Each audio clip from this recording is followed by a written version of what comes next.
अस्सलाम वालेकुम प्यारे बच्चों आज हम माहौल का मुताला पढ़ने वाले हैं और माहौल के मुताले में हमारा सबक है हमारी पानी की ज़रूरत। तो बच्चों इस सबक में देखिए, सबसे पहले तो हम लोग देखेंगे सफ़ा नंबर 47 पर बताओ तो भला। आपके सामने देखिए एक पिक्चर है, तस्वीर है। जी हाँ, इस तस्वीर को आप गौर से देखिए। अब इस तस्वीर को गौर से देखने के बाद, हाँ देख लिया आपने, ठीक है। देखिए अब मैं कुछ सवाल कर रही हूँ, उसका जवाब देना है आपको। नदी के किनारे पानी पीने वाले जानवर कौन से हैं? जी हाँ, क्या नज़र आ रही है बच्चों आपको? हाँ, बकरी। तो आपकी तस्वीर में देखिए बकरी दिख रही है। जी हाँ, पानी पीने वाले जानवर यहाँ पर बताया गया है बकरी।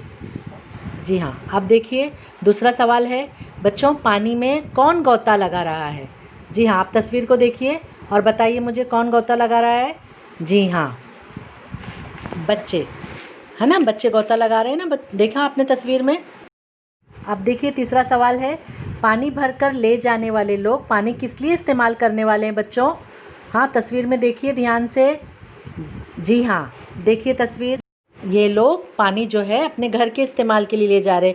हो सकता है ये लोग उस पानी को खाने के लिए इस्तेमाल करेंगे, पकाने में, हाँ, नहाने में, बर्तन धोने में। तो ये लोग पानी का इस्तेमाल इस तरह से करेंगे। अब हम आगे देखते हैं बच्चों, पनघट।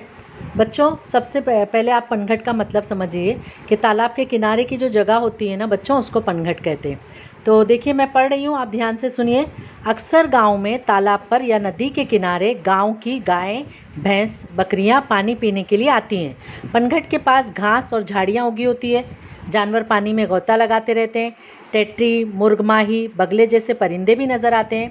गांव के लोग पनघट पर कपड़े धोते हैं, घर में इस्तेमाल के लिए पानी भरकर लाते हैं। ये देखिए आप तस्वीर में आप देख चुके हैं जो मैंने अभी आपको बताया। क्या तुम्हें मालूम है बच्चों, लोग पालतू जानवरों के लिए पीने के पानी का इंतज़ाम करते हैं। उन्हें भी प्यास लगती है दूसरे जानवरों की तरह। हाँ, तमाम जानवरों को पानी की ज़रूरत होती है। क्या कभी हमने ये सोचा है, चूंटी, शहद की मक्खी, केकड़ा, बिच्छू, चूंटी, शहद की मक्खी, केकड़ा, बिच्छू जैसे तमाम हैवानात को पानी की ज़रूरत होती है। जंगली जानवरों को देखने के लिए जंगल में मौजूद पनघट के करीब क्यों जाना पड़ता है? देखिए ये शेर की तस्वीर है बच्चों, आपकी किताब में भी है। तो इसको देखने के लिए पनघट पर क्यों जाना पड़ता है पता है आपको? क्योंकि जब शेर को प्यास लगती है तो वो पनघट के पास आता है पानी पीने के लिए। तो देखिए बच्चों, अभी हमने देखा पालतू जानवरों को, छोटी से छोटी चीज़ों को भी पानी की ज़रूरत होती है और जंगली जानवरों को भी। अभी शेर जंगली जानवर है तो इसे भी पानी की ज़रूरत होती है और वो पानी पीने के लिए आता है। अभी हम आगे देखते हैं बच्चों। हाँ, अब इस तस्वीर को देखिए बच्चों, यहाँ पर आपको पानी की अहमियत बताई गई है।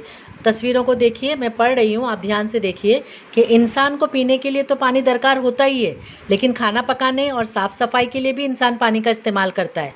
इसके अलावा काश्तकारी और कारखाने के लिए भी इंसान को पानी की ज़रूरत होती है। हमारी ज़िंदगी में पानी को बहुत अहमियत हासिल है बच्चों।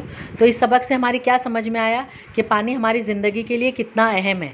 तो बच्चों ये सबक अगर समझ में आ गया है तो इसके पीछे जो सवालों के जवाबात और खानापुरी दी गई है बच्चों सफ़ा नंबर 52 पर, तो आप अपनी कॉपी में उन सवालात के जवाबात लिखिए और खानापुरी करके मुझे व्हाट्सएप पर सेंड कीजिए बच्चों।